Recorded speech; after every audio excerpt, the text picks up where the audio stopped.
بسم اللہ الرحمن الرحیم۔ السلام علیکم سامعین، آپ سن رہے ہیں سپر ایف ایم 90 ریڈیو بہاول نگر کی اسپیشل محرم الحرام ٹرانسمیشن، اور آج جمعہ کا دن ہے اور ہمارے اسپیشل پروگرام میں آج ہمارے ساتھ مہمان موجود ہیں مرشد جی سونا ماہی، سرکار سجادہ نشین دربار پیر مظہر فرید شاہ چشتی ایمن آباد گجرانوالہ سے پی ایچ ڈی مذہبی اسکالر ہیں، اور آج ہم اپنے اسپیشل پروگرام میں خوش آمدید کہتے ہیں۔ شاہ صاحب آپ کا بہت شکریہ، آپ نے ہمیں اپنا قیمتی وقت دیا۔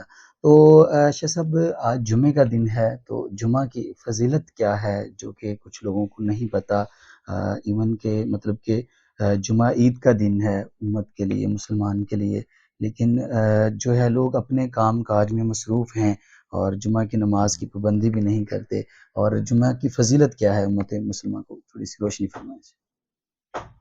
نحمده ونصلي ونسلم على رسوله الكريم أما بعد فأعوذ بالله من الشيطان الرجيم بسم الله الرحمن الرحيم إن الدين عند الله الإسلام صدق الله مولانا العظيم وصدق رسوله النبي الكريم۔ سب سے پہلے تو میں ایف ایم 90 کے تمام منتظمین کو آج کی اس بابرکت ٹرانسمیشن پر مبارکباد پیش کرتا ہوں، اور دعا گو بھی ہوں کہ ایک مسافر کو گجرانوالہ سے بہاول نگر بلا کر آپ نے یہ جو اللہ پاک کی دین پاک کی خدمت کا سلسلہ شروع کیا، اللہ آپ کو اس کے صدقے میں دارین کی سعادت نصیب فرمائے۔ آمین آمین۔ تو بڑا خوبصورت سوال آپ نے کیا کہ آج جمعہ ہے، اور جمعہ کی فضیلت اس سے بڑھ کر اور کیا ہو سکتی ہے کہ اللہ نے قرآن حکیم میں ایک پوری سورہ جمعہ کو نازل فرمایا۔ سبحان اللہ۔ پتہ چلا یہ لفظ جمعہ بنیادی طور پر قرآن حکیم کا لفظ ہے، اور قدرت کاملہ کی زبان بے زبانی سے نکلا ہوا لفظ ہے۔ تو سورہ جمعہ قرآن حکیم کا 62واں سورہ ہے۔ اللہ کریم اس کی 9 نمبر آیت میں ارشاد فرمایا، بسم اللہ الرحمن الرحیم یا ایھا الذین آمنوا اذا نودی للصلاۃ من یوم الجمعہ، اے سبحان ایمان اللہ۔ والو جب تمہیں جمعے کی آذان سننے کو مل جائے،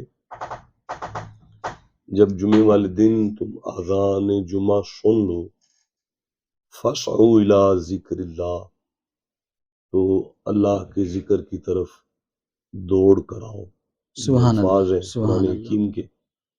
اور پھر فرمایا وَذَرُوا الْبَيْعَ، اپنے کاروبار کو بند کر دو۔ سبحان اللہ۔ اور آج ہم جس معیشت کا رونا رو رہے ہیں کہ پاکستان میں معیشت بہت ڈاؤن ہے، ہم یہ سمجھتے ہیں کہ ہم دکانیں کھول کر، مارکیٹیں کھول کر معیشت کو مضبوط کریں گے، لیکن قرآن یہ فرماتا ہے کہ وَذَرُوا الْبَيْعَ، جب جمعے کی اذان تم سن لو اپنے کاروبار کو بند کرو۔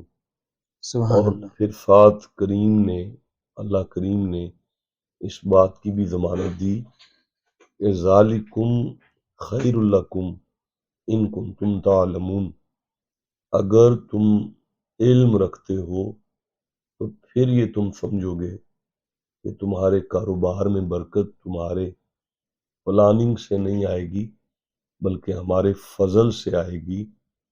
اگر تم جمعے کے لیے اپنے کاروبار کو چھوڑ کر جمعہ میں حاضر ہوتے ہو تو یہ تمہارے لیے خیر ہے۔ اگلی آیت میں اللہ نے ارشاد فرمایا فَإِذَا قُضِیَتِ الصَّلَاةُ فَانتَشِرُوا فِی الْأَرْضِ، سنو جب تم نماز پوری کر چکو تو پھر زمین پر پھیل جاؤ، اب کرو کاروبار۔ وَابْتَغُوا مِن فَضْلِ اللَّہ، اب اللہ کا فضل تلاش کرو، یعنی اللہ تم پر فضل فرمائے گا۔ سبحان اللہ۔